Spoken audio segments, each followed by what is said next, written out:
আর করছি বড় কাতল মাছ ভুনা শীতকালীন সবজি দিয়ে। কাতল মাছ ভুনা করার জন্য প্রথমে কাতল মাছটাকে ম্যারিনেট করে নিতে হবে।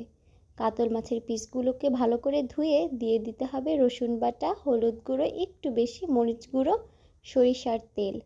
ম্যারিনেট করে রাখতে হবে আধা ঘন্টা।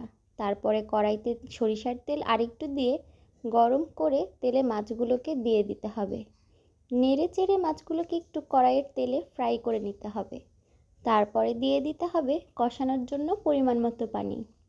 পানি দিয়ে মাছটাকে ভালো করে কষানো হয়ে গেলে দিয়ে দিতে হবে কেটে রাখা আলু। আলু দিয়ে সিম দিয়ে মাছটাকে একটু ঢেকে রেখে দিয়ে দিতে হবে উপরে পেঁয়াজ কুচি। পেঁয়াজ কুচি দিয়ে মাছে দিয়ে দিতে হবে ঝোলের জন্য পরিমাণ মতো পানি। নামানোর আগে দিয়ে দিতে হবে টমেটো কুচি, কাঁচামরিচ ভেঙে দিয়ে দিতে হবে, আর দিয়ে দিতে হবে জিরা গুঁড়া। দিয়ে সুন্দর করে ভালো করে নামিয়ে পরিবেশন করুন গরম গরম ভাতের সাথে।